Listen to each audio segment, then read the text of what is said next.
Alors qu'elle courait le long d'un chemin dans un parc, une femme qui fuyait apparemment quelqu'un a croisé un malvoyant devant elle. Elle le pousse sur un banc à côté d'eux et commence à l'embrasser, l'appelant mon amour et disant qu'elle aime être avec lui.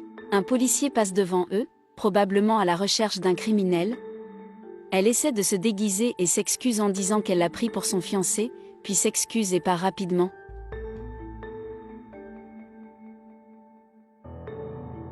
L'autre jour, le même aveugle marche dans une autre rue lorsqu'il est abordé par un homme qui lui demande de s'arrêter là avant de continuer.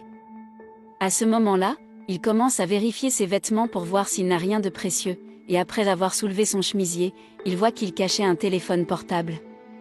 L'aveugle prend peur, tandis que le voleur vérifie si, outre le téléphone portable, il a aussi de l'argent. Soudain, la même femme qui avait croisé l'aveugle dans le parc apparaît et exige que le voleur rende le téléphone portable immédiatement. Il refuse et elle le menace, il a peur et rend le téléphone portable et s'en va. La jeune fille lui demande si tout va bien, et il répond par l'affirmative, il la remercie de sa gentillesse, et elle veut savoir ce que quelqu'un avec un si beau sourire fait dans cet endroit. Il dit qu'il se promenait dans le quartier, mais avant même qu'elle ne réponde, quelqu'un arrive en criant pour lui, l'appelant Gustavo. C'était sa mère, elle veut nerveusement en savoir plus sur cette femme et ce qu'elle faisait avec son fils. Ils essaient de lui expliquer, mais c'est impossible à cause de sa nervosité. La mère de Gustavo dit qu'elle ne veut pas que son fils l'approche. Elle se dispute avec son fils pour être sortie seule, et part en le tirant par le bras, tandis qu'il essaie de dire qu'elle voulait seulement l'aider. En partant, elle dit à nouveau à la femme de ne pas s'approcher de son fils. Quelques jours plus tard, lors d'une promenade dans le parc, la même femme vient en courant vers lui et lui dit que son sourire est magnifique. Il la remercie à demi et elle veut savoir ce qui s'est passé pour qu'il lui réponde comme ça. Il dit que sa mère lui avait dit qu'elle était une voleuse et qu'il ne devait pas lui faire confiance. Elle a tenté de s'expliquer et a dit qu'elle regrettait ce qu'elle avait fait et qu'elle était prête à changer, et qu'elle a même rendu l'argent volé, en le mettant dans la voiture de la personne. Il lui a dit qu'il ne comprenait pas pourquoi elle avait fait ça, puis elle a dit que tout était arrivé parce qu'elle traversait une période très difficile et que sa mère avait besoin d'acheter des médicaments, mais qu'elle n'avait pas d'argent.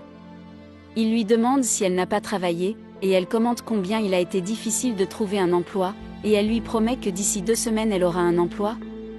Il était d'accord, mais a dit qu'il n'avait jamais été aussi proche de quelqu'un, et que c'était pour cela qu'il avait peur de tomber amoureux. Elle a dit que c'était bien, mais elle lui a demandé d'être au moins amis. Elle a dit qu'elle avait une surprise pour lui, et sortant un papier de sa poche, elle l'a invité à sortir.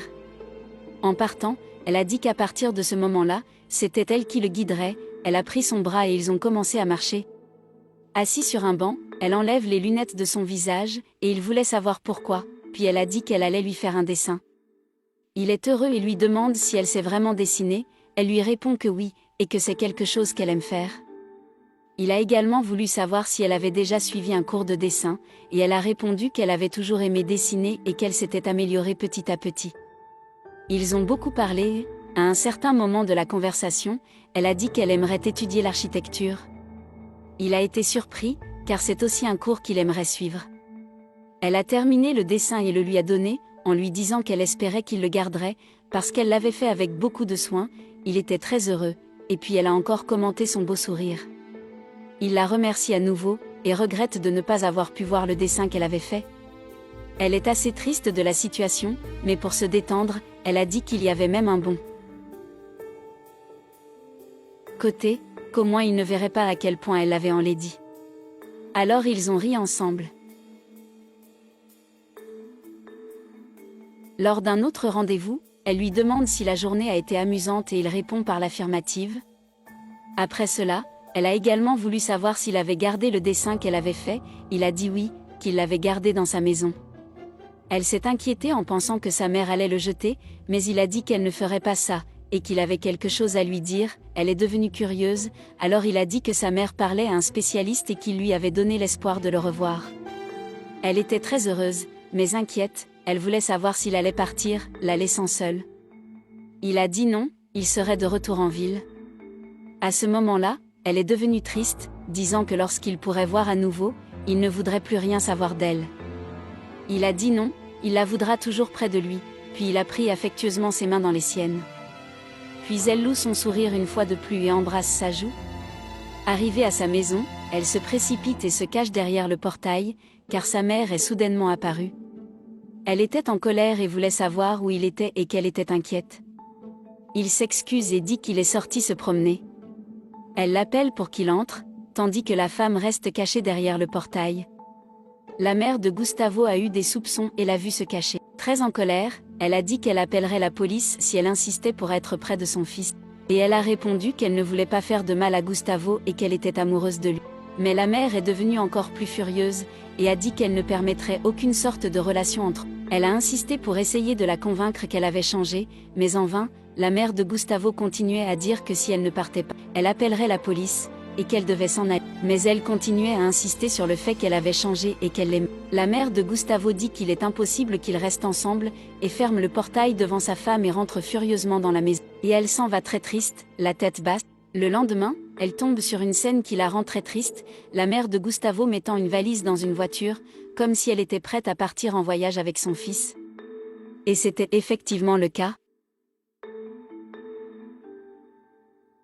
Et avec son fils, ils sont partis, laissant la femme très bouleversée. En les voyant partir, elle court désespérément après la voiture, mais en vain.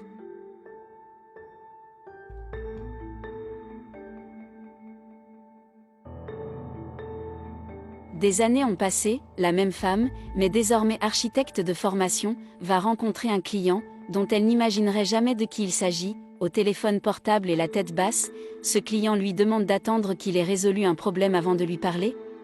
Et elle ne peut pas croire ce qu'elle voit, parce que des années plus tard, cette personne malvoyante qui était apparue dans sa vie et avait rapidement disparu, était à nouveau là devant elle, et mieux encore, sans aucune sorte de déficience, un film de tous les moments vécus entre les deux passait dans sa tête.